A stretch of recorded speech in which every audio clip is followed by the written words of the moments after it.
Thank you, everyone, for joining us in the backyard at Bloss. We are delighted to say that we've had a super couple of days here in the venue, which we are partnered with Bank of Ireland in, and thank you to them for their support in being able to bring these talks and chats. We wanted to finish up with our very final one, with one that we think will be important for all producers, because it's about getting yourself and your team right. And I want to say thank you to Aoife McIlwain and Emma Tarbert for joining us today. Thank you so much. We are glad to get to this end of the few days. And now that we have a calm little time to chat. Firstly, Aoife, I want to say congratulations, because you are about to launch a new cookbook. Yes. Thank you. Oh my God. Thank you so much. Thank you very Messy. much. And I have to say, all morning, I have the song running in my head. Yes, absolutely. Congratulations. Thank you so much. A long way from the blog in 2009. That's right, yeah.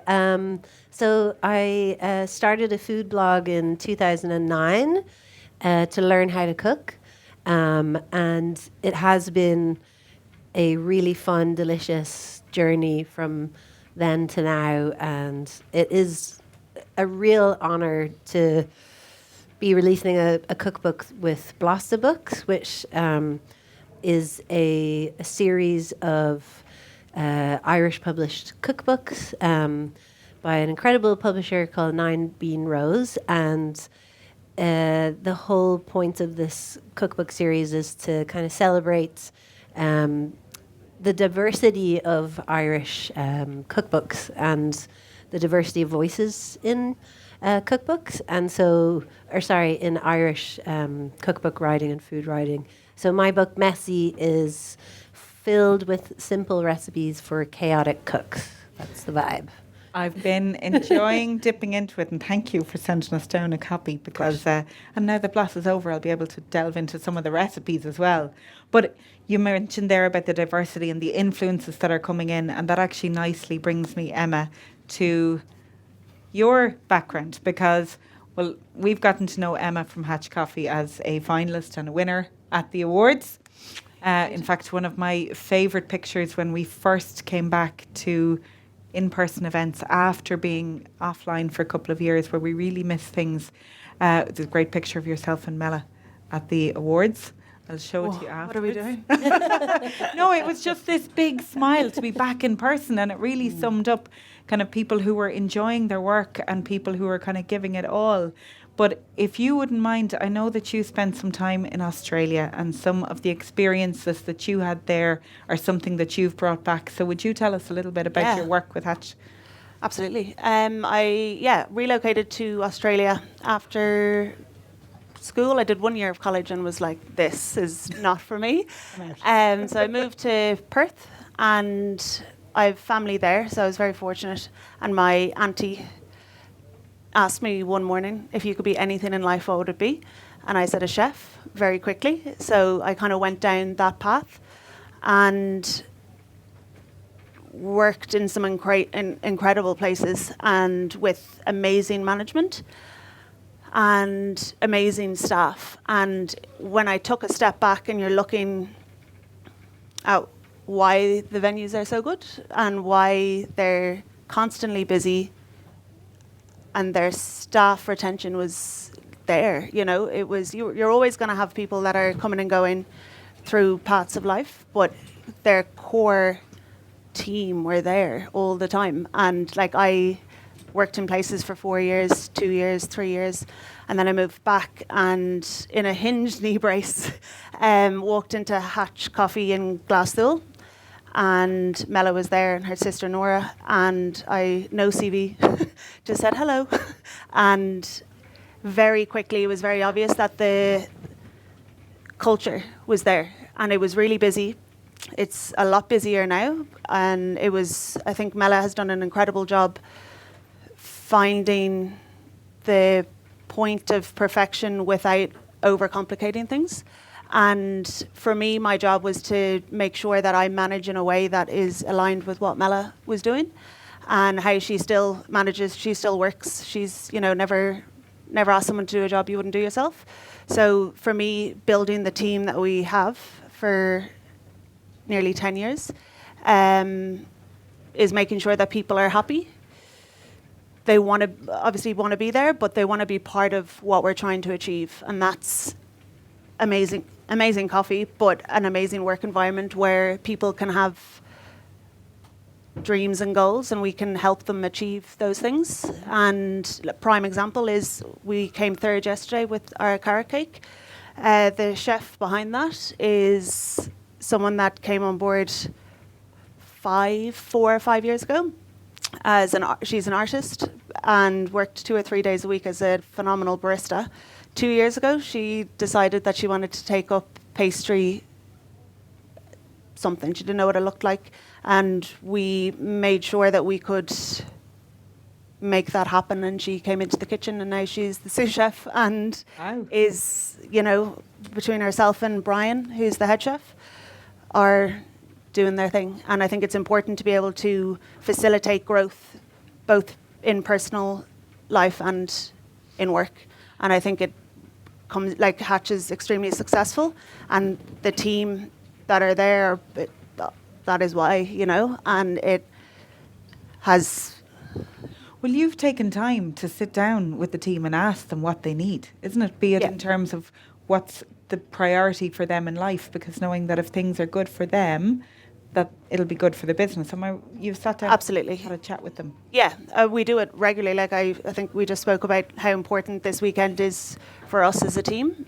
We always tend to bring 5 or 6 staff members down, and it's really nice to be able to have a beer and sit down and kind of go, like, what do you want to achieve this year, and how can we make that happen? And it's having common goals, but also individual goals is really important, and we will always do everything we can to make that happen. And it has obviously benefited the bottom line of the business, but that's not necessarily the whole goal. It's making sure that people...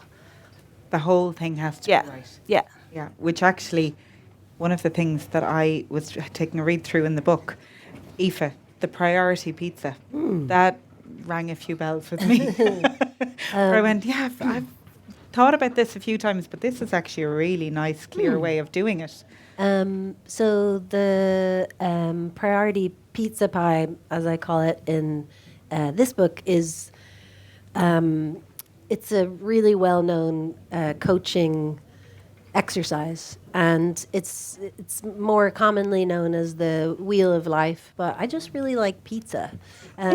So basically, during COVID, I actually retrained because another business that I have, as well as food writing, is I'm the chief crack mechanic at the Sing Along Social, which is a singing party for people who cannot sing.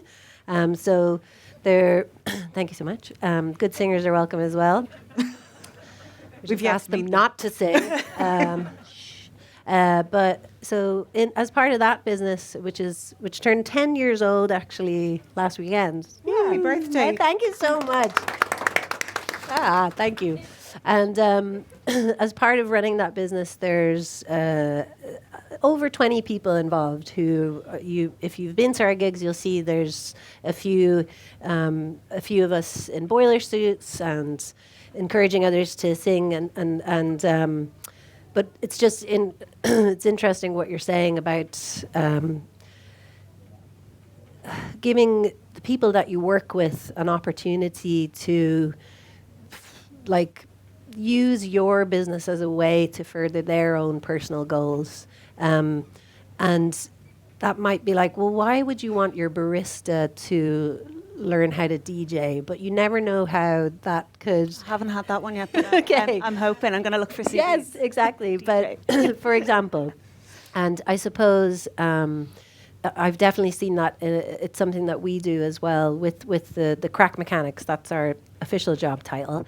And so I try and figure out, okay, well, what are the personal goals of these people, and how can we as a business give them a platform for that? That's a real privilege as a business owner, as someone who has a platform. It's a huge privilege to share that with other people and be like, here's a safe space for you to learn how to make amazing coffee, for example. Or for us, it is more like, here's a safe space for you to learn how to DJ, for you to learn how to be on stage in front of people, for you to learn how to, or to give you the space to express yourself fully. So I just wanted to come in on that a little bit. But the priority pizza pie, oh yeah, sorry. What I want, sorry. Okay. One sentence, one thought. Let's go. So basically, during COVID, the Sing Along Social had to stop. There was no events. So I retrained. I took the year to retrain as a life coach and did a coaching course and found it as with an idea to go back to working with a big team and figuring out like how could I best bring out their potential and be a more open manager and things like that. So this tool, the Wheel of Life, was something that I'd been familiar of, and essentially it helps you visualize your priorities and how they change at different parts of your life, at different times of the week, different times of the day. And like the idea is that it's a way to just do a really quick check of, are the things that are important to you, are they the things that you're actually spending the most time on? Are they the things that you're giving the most energy to? And I can show you here. So it's as simple as just drawing a big circle, put it into 8 slices if you like. 4 is fine, 6 is good. 18, maybe that's too many priorities, just saying, not judging. But basically put your top priorities in there. And then on the crust of your pizza, just write a number from 1 to 10 of how important that is to you. And they could all be 10. Okay, so in mine, I've got my girlfriend, Ansta, she's 10, obviously. Financial health, 10, physical health, mental health, ponies, work, different things. So I've put how important are they, 1 to 10. And then the next step is coloring it in, about thinking about how much time, energy you're putting into these priorities. And so I can see here that actually, okay, Anstis is doing pretty good, that's great, but my financial health, which is really, really important to me, I'm still effing it up. You know, I'm just not. Thank you so much. I feel really heard by that giggle. So it's just a really quick visual way of being like, okay, I need to maybe look at this again. And I actually use it every week, and I'll do a little pie at the start of the week, and I'll just do 4 slices, and again, it's a way to, and I do it every month, the bigger pie, and it's just about keeping things in focus, because there's so many things that are demanding our attention at just all the time, and to just bring it back to, like, there's so many exciting things to do, right? Yeah. And then you're like, okay, but all right, but these are my priorities. So these are the things that I've chosen intentionally to spend my time and energy on. So just, Well, I was sort of sitting quietly with coffee early in the morning reading it, and I was thinking, this is a tool that is so worthwhile. It's so worth going back to visiting, because I know years ago, before I was working full-time with Blas, Dad was just starting to build up Blas. I was working full-time in a hotel, trying to jam space into Blas, and a few different decisions were coming. And I had come across something similar, not quite as detailed, but it was so helpful. Some of the things were, what do I want to do during my day? What do I want to wear? You know, it was about the day-to-day things that actually impact your life. I want to be in jeans. I want to be able to go, and if it means I work 2 hours early in the morning, to be able to get time with my daughter, or to be able to get time with coffee. And it felt everything just pulled together once we were able to kind of really kind of make that plan. But where it's hard then to scale it up is sometimes you can get it right in your own head if you kind of keep revisiting it. And I think this tool is so worth it. But to try and do that as the team grows, because your team, Emma, in the past few years, you have really gone from strength to strength, and you've more and more people there. Yeah. But I think it's so admirable that you've been able to kind of keep coming back to that, to keep looking after people, and to have people who are with you now since the very beginning. Well, we were actually sitting last night thinking about, like, how long have you guys worked together, and like all of this, and I'm going to do this with everyone. I will do a staff meeting maybe in November, like before the Christmas madness, and I have done the Circle of Life before.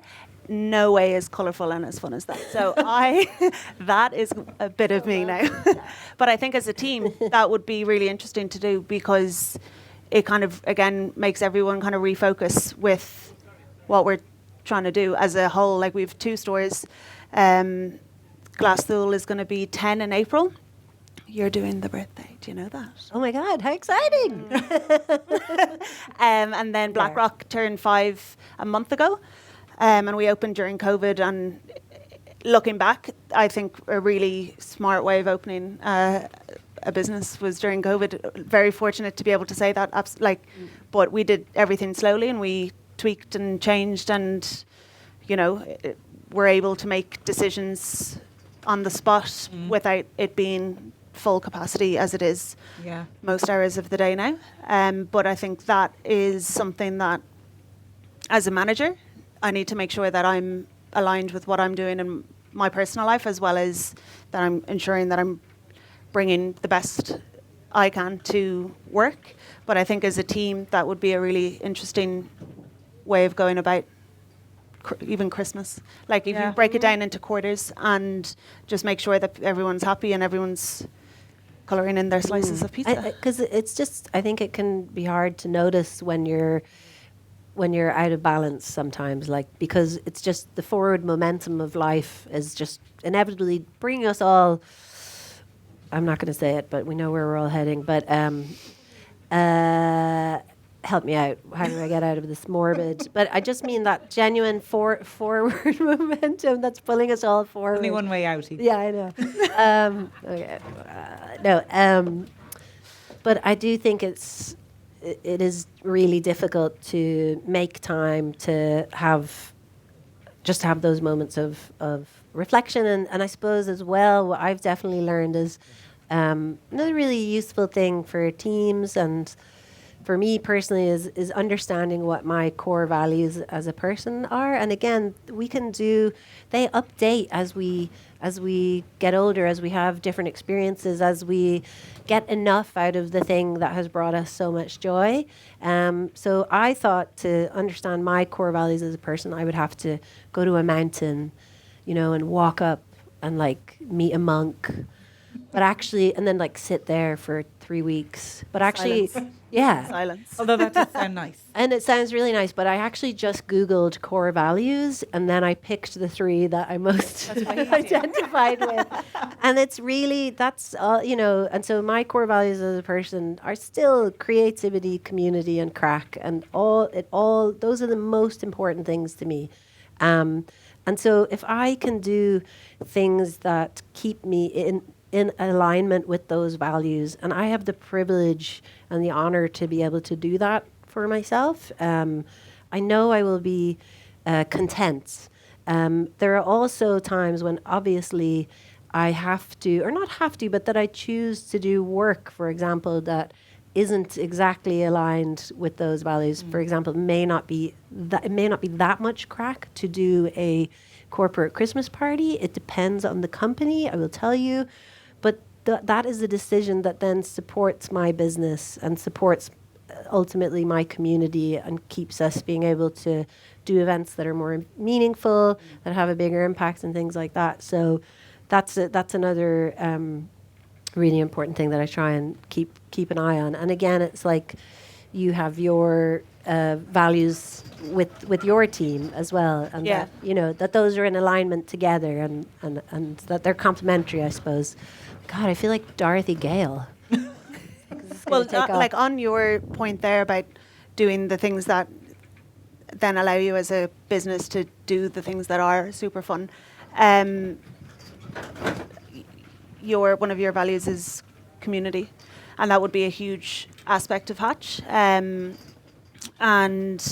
with the growth of the business over the last, if I'm going to say 10 years, I don't know how Mela has done it, but Hatch would be lost. If the community would be lost without Hatch. We've had a couple of hours where the machine breaks and you've had to put signs on the door and people are hanging out their windows being like, is everything okay? And you're like, yeah, they're coming to fix it, which is obviously amazing. But with the kind of success and the growth there, we're able to do really fun things, like we have a hatch hive now, a beehive with open hive, which is Wow. for me super cool because the bees. Another And finalist. yes, and we're able to, you know, sponsor sports teams and kind of make sure that our community have the things that they need, and it kind of makes all the stress and the roster changes and the, you know, late night, I'm sick, I can't come in at 6 a.m. and I'm like, it's 11. But all of that worth it, and then making sure that you have the team around you that fill the gaps that I don't like. I don't thrive sitting on a laptop or Excel sheets. But I have a team. I have a team that can do that, and it just makes the day really fun. And I know that everyone enjoys what they do, and there are days that it's stressful. But bringing yourself back to why are you doing it, and why keep pushing for more is sometimes a question I do ask myself. But then you go back to your core values as a company, and then as a human being. Well, it means it's something that you've, you know, whether it's your three, the ones that you have, I know service and quality are a massive core value for you, something that you can hook back to and say, okay, if it doesn't answer one of these three things, we don't do it. We've lined that up in Blas as well, and it's given us huge freedom where we've sort of said, if it's not serving one of these three things, it's just not going to happen. And there's a freedom because the decision is almost, not that it's not yours, but you're just revisiting what you have already set in stone. Yeah. There's still that element of having to trust your gut. Yeah. And I think that's something you're saying about being able to trust your gut, your head, your heart. It's hard to know sometimes. Yeah, I think the word freedom that you've just used is actually, it's such an important word, because sometimes we feel limited by there's so much choice in the world, but actually that isn't freedom sometimes, because it's overwhelming. And I think you know, when you're in the thick of it, when you're in the thick of running a business, and any of you out there running a small business, are there any small business owners here? Yeah. Okay, so we're welcome. We're all trauma bonded. This is a safe space. We love you. It's not easy out there, but I think when you're in the thick of it and you're just, you know, you're the product or a service or whatever it is, that's like 10% of what you're doing, and like it's all this other stuff. It's not like your cup of coffee. For me, it's seeing somebody laughing on the dance floor. That is like 5%. Actually, I saw Emma laughing on the dance floor, and it was great. And you know, the rest of it is like people, work, late nights, kind of self-doubt, la la la. You know, even like, sorry, my friend.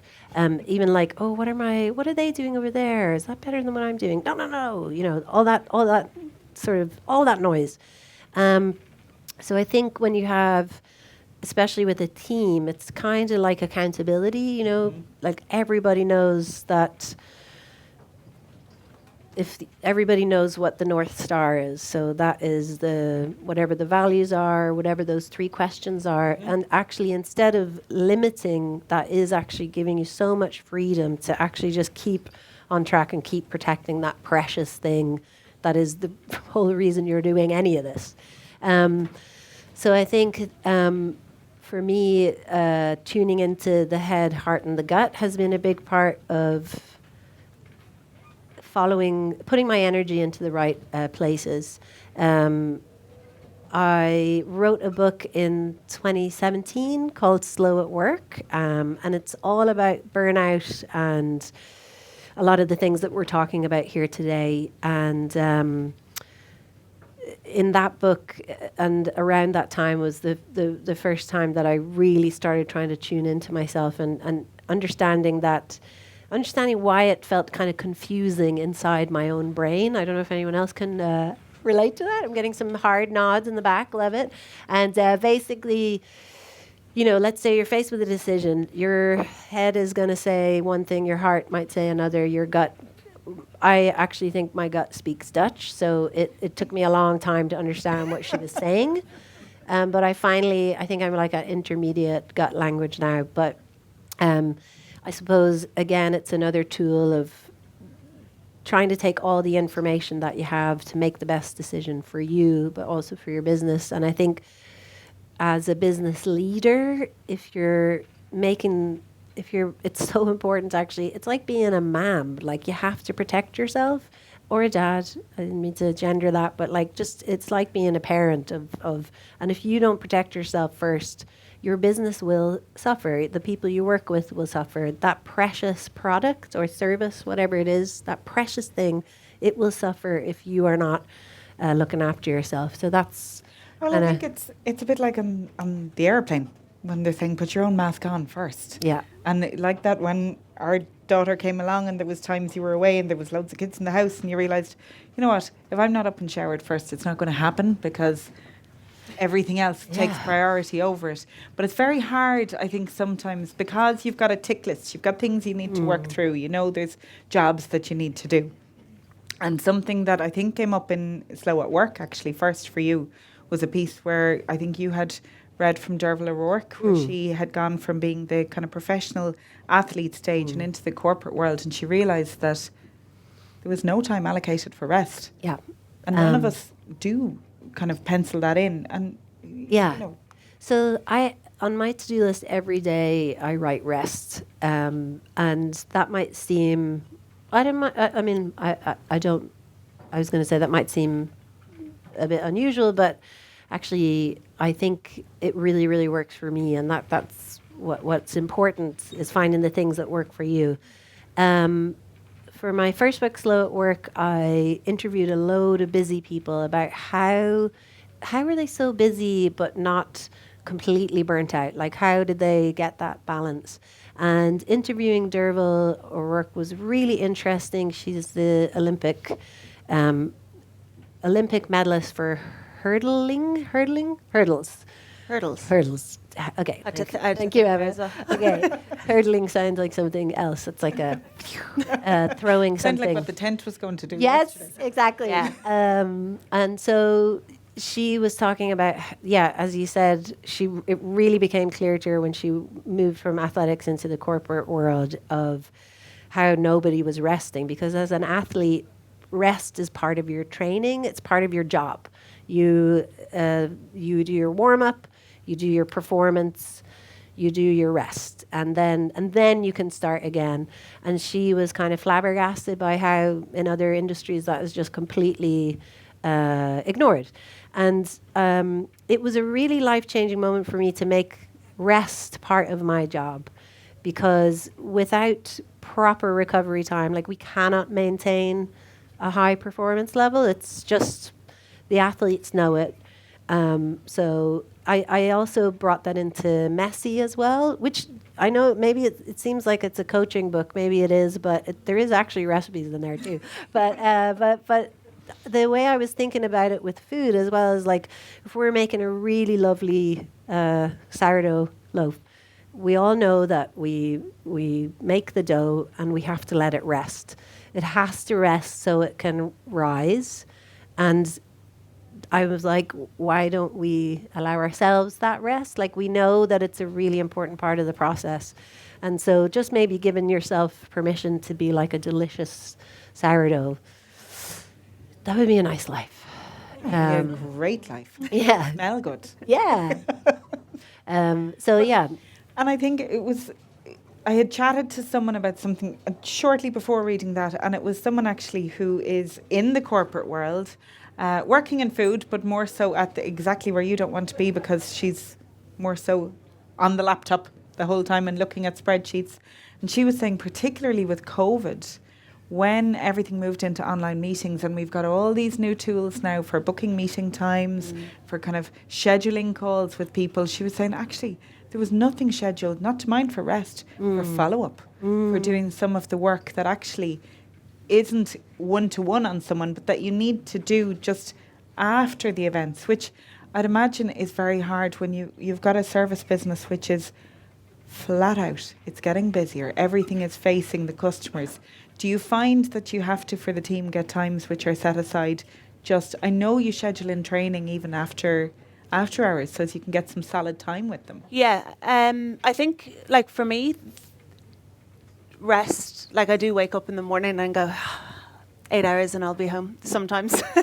But I think for me it was trust. Like to find the space for a rest. Was then ensuring that I had to trust the team to be able to do That's massive. the areas that they wanted to do, you know. Now, some things no one wants to do, as you've said, but like trust the people around you. They're there for a reason and they're there to help, as I'm there to help them, as Mela is there to help me and the team. And I think once I realised that you could trust the people around you, it opened rest for me. I'm going to put it in my calendar, though, on a daily basis. Yeah. But no, I think the trust thing and not allowing and getting rid of the thought of like, they're going to get overwhelmed or that's too much for them. They're already working, you know, they're 40 hours and it's, again, customer facing, really busy. And you do have to bring, when you are customer facing, you do have to bring a certain face. And sometimes that's hard, you know. Everyone has a life outside work and things happen and you have to bring a face. And if you cannot do that on a certain day, you need to be able to communicate with the team around you that, like, I'm a 3 today. I'm going to clean the stock room Yes. all day. And we've had, you know, it's life is life and life is great. And then it can be hard. And you have to be able to create that environment and also trust that the people around you have you as well. And that, you know, it's a ripple effect and It's a really admirable way to look at it as well. And I know, like, we can see just from the relationship with the team that you have here and how you behave around each other, we can see that you've built a really, really strong team. Tell me a little bit, I know you have really impressive numbers in terms of your staff retention and your growth and that all of that has come right we back have to the core values. I think we have 35 staff on the roster at the moment. And we have had staff that have been 5, 6, 7 years. And then we have our kind of college students that will come and work part-time for 6 months and then they'll go and be full-time for Christmas and then they'll go and do Erasmus for 3 months and then you always get a text message being like, hey, I'm back. And they're, you know, just as important as the team that are here and they keep you grounded. They're super fun and they're, you know, not necessarily emotionally invested in like the figures of the business, or they want to learn. They want to learn from you. We have amazing teachers, amazing baristas, amazing chefs, and they want to learn from them and they can travel with their CV, with the training that we have given them, you know. And well, you're to be congratulated on the commitment that you have to having a really strong and recognising that people who are working in service industry and hospitality, that it's a true career and that you are sending them off. You're proud to be able to say that we train them and we know that they're good. And for me, that's really cool. I love to be able to, you know, you write references. You have girls that are working in like some amazing places in the States, or one of our supervisors is gone to Edinburgh to do her master's.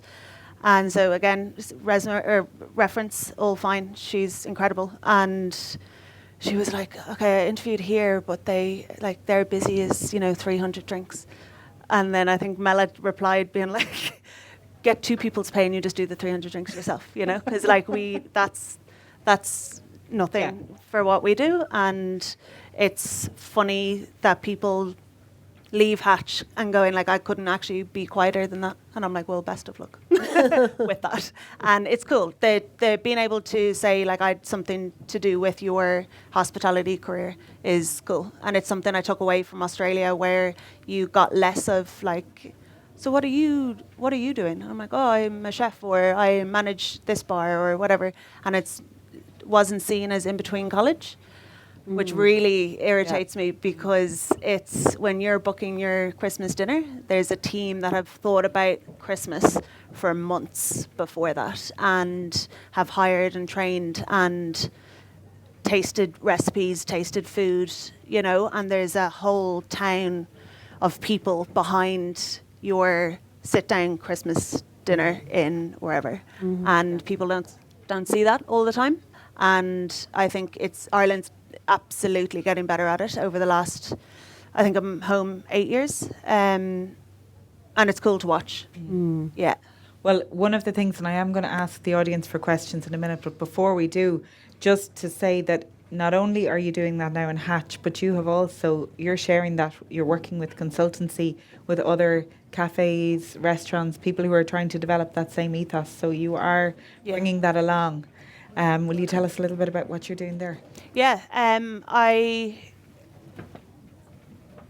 try to kind of make sure that for me, if you're not enjoying what you're doing, it's very hard to be profitable. It's I guess it links to your pizza. Like if you're not enjoying, and it's not a priority, or it's a priority for the wrong reason, it's really evident. And that from the top just comes all the way down. So I would always look at staff retention. For me, it's huge. And I think you can put time and energy and money into your staff, and to keep them on board with what you're doing. Not forever, like your people come and go, but for whatever precious time you have someone for, invest in them, and then the training makes sense. It's there. It is always going to be an investment, but there's very little point in continuously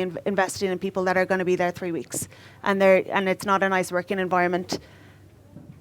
They're just going to leave, and the customer won't be. You won't have the same. The whole customer thing. back It's again and again. and it's very obvious when people are unhappy, and I am always getting comments about the staff in Hatch and their smiles, and for me that's cool. Like, it is fun, it's busy and it's hard, but people are having fun and they're happy there, and that's something I would walk into any cafe, any space that I'm going to help. It's what are the vibes straight off, and it might seem like a not very professional term, but vibes are huge. Vibes are life. Yeah. And it starts from there, and then you can sit down and go through, their finances and their protocols and their systems and all of that, and what's working, what do they think isn't working, is quite often not what actually isn't working, and allowing people to kind of vent and then putting in structure. And for me, it comes down to staff. Like with nothing, you can have an amazing product, service, anything, but if your staff are not on board and happy, you may as well shut your door, because it's not going to. Yeah, it's not going to translate to what's coming No. through. I know that your crack mechanics are happy. That is actually something, like the first time I ever saw Sing Along Social, I feel like I was here, and Mela had booked you guys for her wedding in Kinmare. So we were ready when we got to the wedding. We were like, okay, no problem. We know what we're doing here. And I feel like we walked home with a bag of chips up the road after the first year down here. And I was like, how confident are they? Like, that is deadly. And it should be some, like, you obviously have a working environment where people are supported and encouraged to grow and learn to DJ. Well, but and it's cool. Well, it's funny because that you say it, because we, as the team of people that I work with, I selected them because they're the thing they all share is emotional intelligence, because they all know how to walk into a room and just feel the emotional temperature and know who to put vibes, right? Vibes. And but yeah, it's funny because we get confidence with each other. Like that's, and also we wear boiler suits. That's if you are feeling underconfident, put on a boiler suit and you will feel better. My other tip is if you're in trouble, start a conga line. It will get you. Will get you out of any. Yes. Good. In the revenue, just start a conga line. No, it actually doesn't work for the revenue, but they're very nice. The revenue, I must say. So over to you. I was actually going to throw it over to the audience. Do you guys have any questions that you would like to ask? Excuse me. Sorry. Oh my gosh. Thank you so much. What a lovely question. What is the context? What is the goal, the mission? Ever? Yeah, like bring everything up. Yeah, I think, man, I feel like a woman never fails. Because I think when Shania says, let's go, girls, I would kick down a door to do whatever she wants me to do. Right? Let's go, girls. You got it, Stephen? Have it just for the end.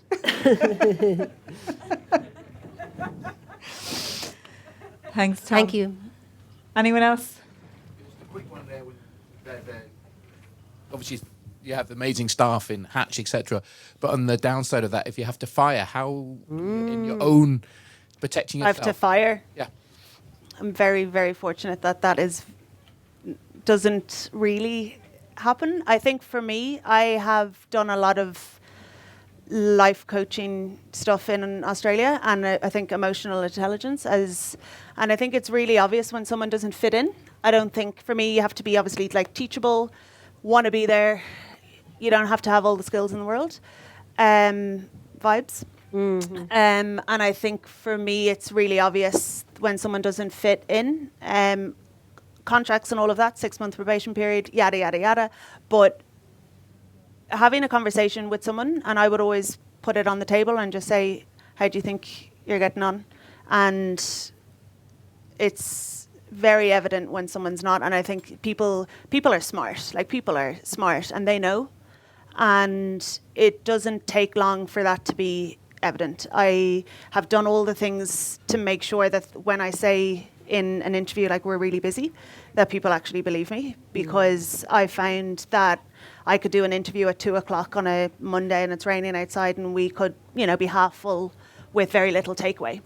And they're like, yeah, no problem. So now I do interviews at like 10:00 and I do trials at 9:30 to 11:30. So when I say, so we're really busy, they believe me.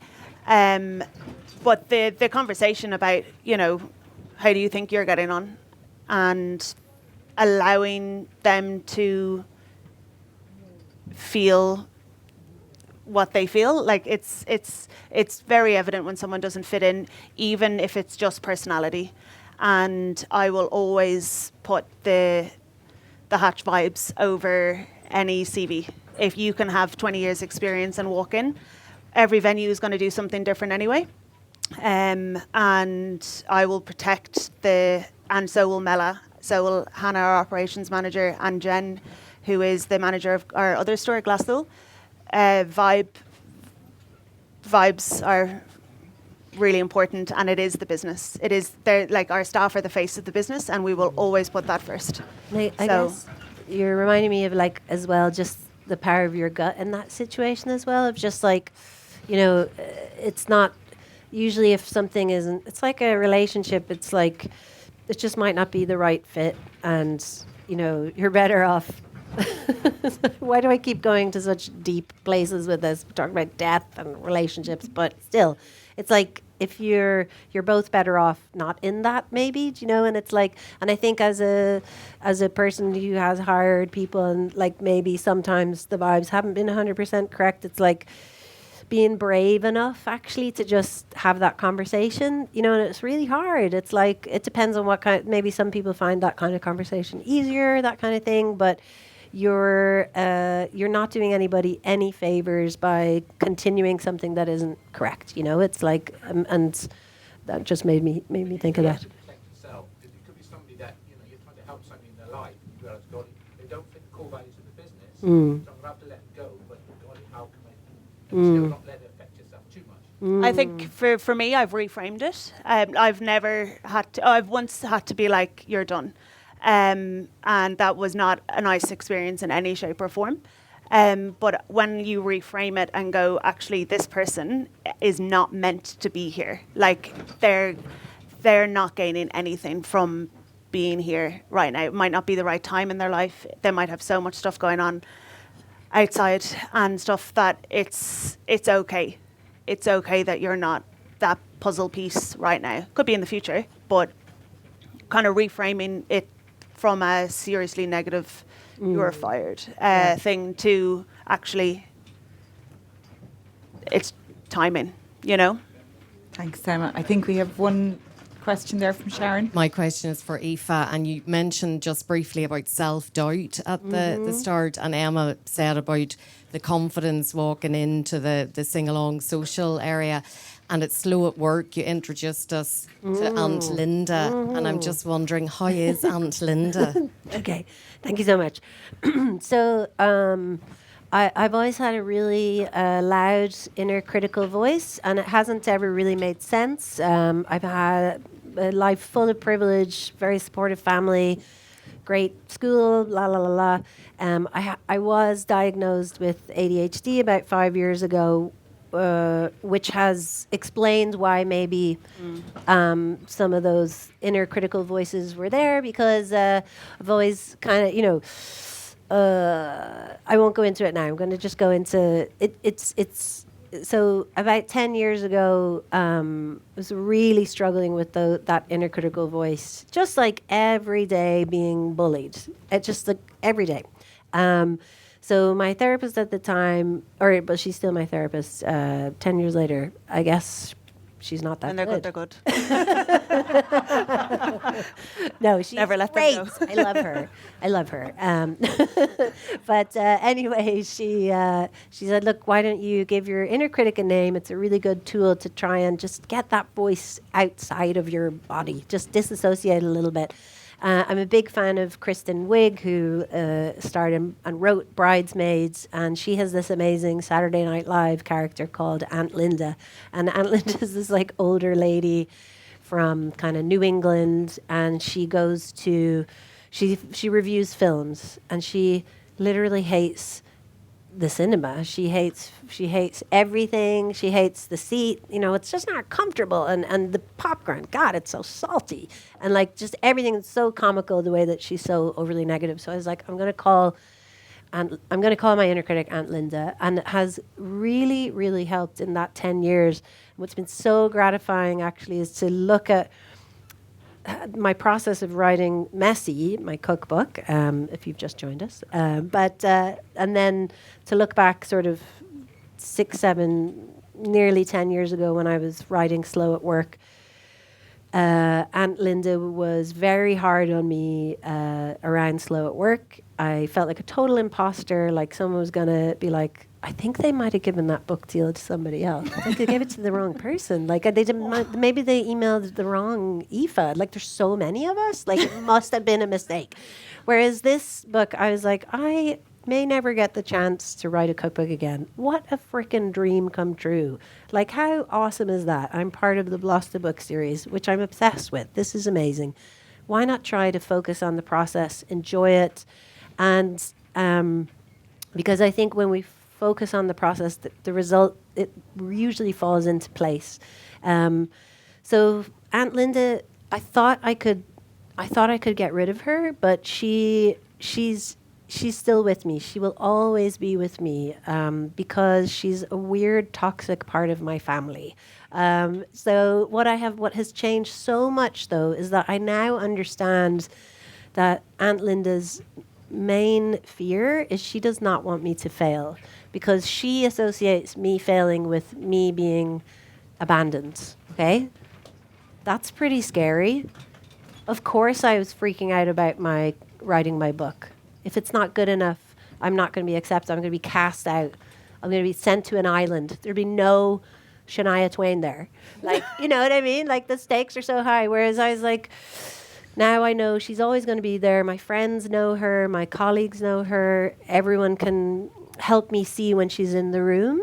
And so I just have a much softer, better relationship with her. Of course, she was there with me writing the book, the cookbook, but I was able to just talk her down a little bit and be like, it's okay. Like, we've got this. It's fun. It's creativity. You can do it. It's all right. Like, what is the worst that could happen? So yeah, it's been very helpful to name my inner critic, somebody around someone who kind of made me laugh a little bit as well. So thanks for asking. Yeah, she's still a bitch. Sorry. Aoife and Emma, thank you very much. Thank you so very much much. for so taking the much. time to join today. Pleasure.